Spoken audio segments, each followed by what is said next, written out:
million in Lloydminster. Lakeland serves more than 6,000 credit and non-credit students annually in more than 30 facilities, spanning over 3,700 acres. Lakeland is a powerful economic engine, adding $225 million annually to the Lakeland service area through its operations, student spending, and the long-term impact of alumni in the workforce. Lakeland offers 50-plus programs and courses in the areas of agricultural sciences, business, energy, environmental sciences, emergency services, foundational learning, human services, health and wellness, interior design technology, trades and technology, and university transfer. By employing hands-on learning opportunities across almost all of its programming, Lakeland students put their education into action. They gain valuable leadership skills and industry-driven experience. Our learning model integrates industry partnerships to ensure our graduates are highly employable and career-ready. We leverage our growing applied research to expose students to new technologies and concepts. With faculty guidance, students explore new ideas, test different systems, collaborate with classmates, and bring their education to life. See for yourself.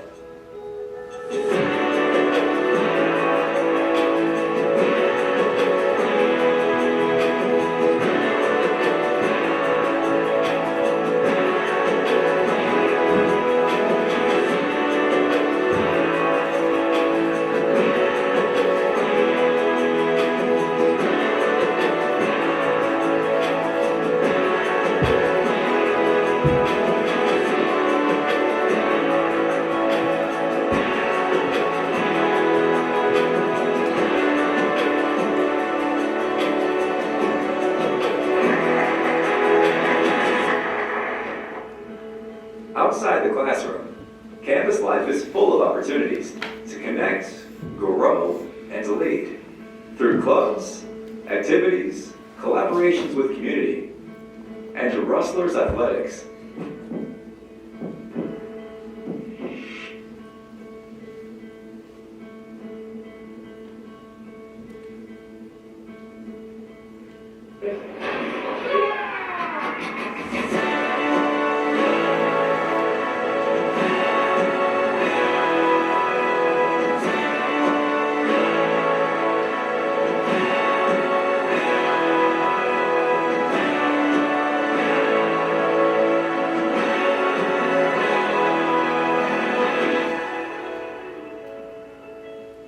Lakeland's mission is to inspire lifelong learning and leadership through experience, excellence, and innovation.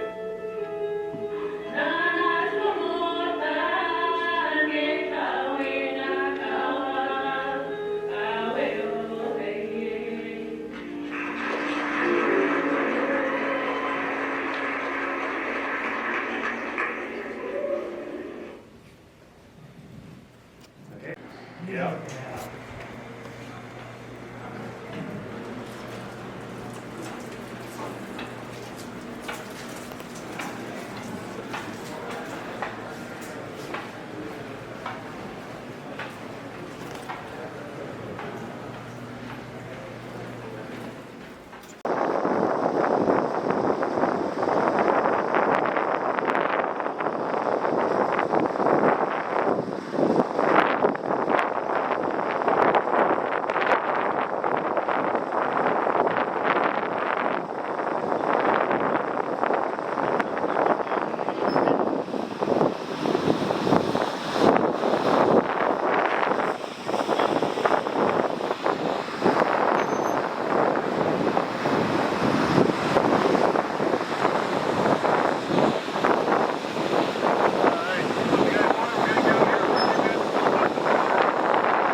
16 states represented here today, and 4 provinces as well, all joining us. So some of these people have traveled a long way from Texas all out throughout the United States to join us here. So really pleased the opportunity to show off awesome cultural experience today through our Indigenous Services Department with Tanisha and her team. And I'm just going to be quiet and hand it over to them. So thank you very much for coming and joining us today.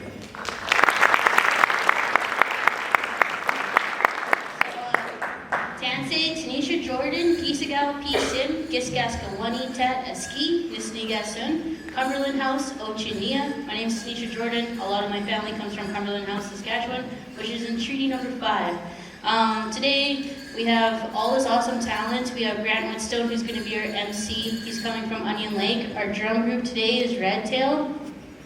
Usually they do a little thing, but they didn't.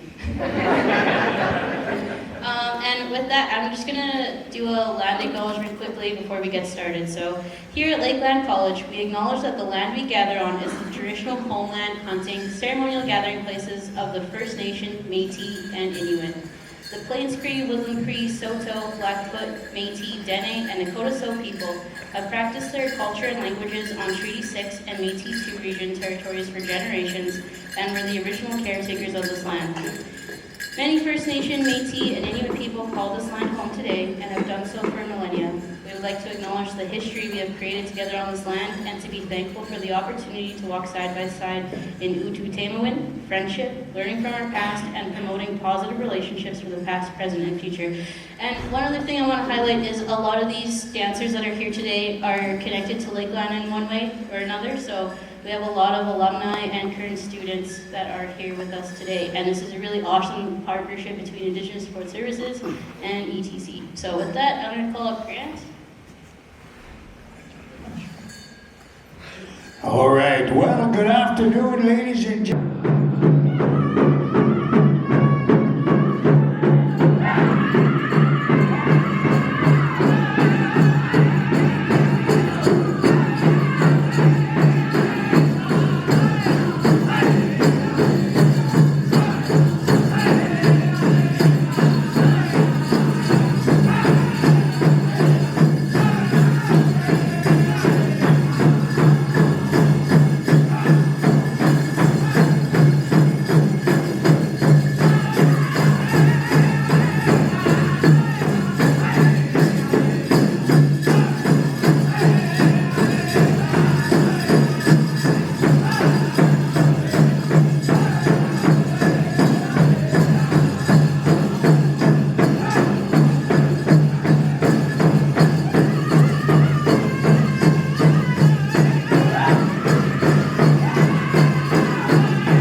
Again, I'm wearing the eagle plumes and the eagle feathers on the top of that gentleman's roach. They both carry the eagle fan with dancing sticks. If you look at their colors, their different style of each different design in their regalia. Now remember, when I was telling you about the chicken, prairie chicken, the prairie chicken had only one small bustle in the back. And if you ever want to, look at them, go to YouTube and type in prairie chicken, and you're going to see their wings and their tails spread out. And they're just small in a circular motion. Turn around, dancers, if you may, and I'll show you their bustles. This is a similar style of the prairie chicken that you see. out in those videos. So that's a similar style of the bustle of the prairie chicken. So with that, singers, I'm going to ask you to help me out with 2 starts of a straight chicken dance song. Here we go, dancers.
Round of applause.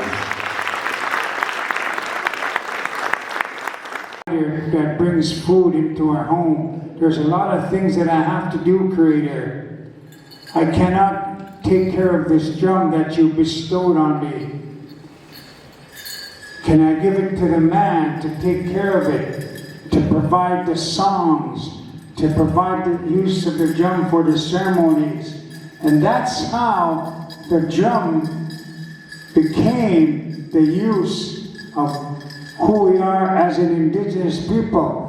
Now, and they called it the heartbeat of the drum, because the drum was first given to the lady because of the heartbeat that she provides life to. And everywhere you go, ladies and gentlemen, if you go to a powwow anywhere, and you're going to see that if there's a drum next to you and there's babies sleeping, it doesn't even bother them with the noise. But if you take them to a big sound happening over here, it'll wake them up and they'll cry and they'll be grumpy and they won't be happy because they don't like that noise. But if you take them to the drum where they're going to see and hear and feel the heartbeat of that drum, and it calms them down. Similar to the heartbeat that they spent in the 9 months in the mother's room. Gentlemen, if you can give me the sound of a heartbeat, you will know what.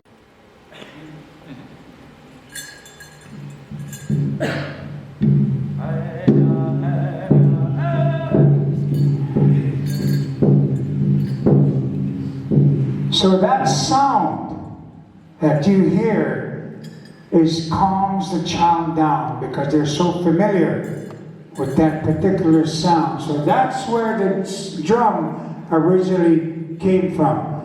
Ladies and gentlemen, at this time, I'd like to ask you to give me a final round of applause for our dancers.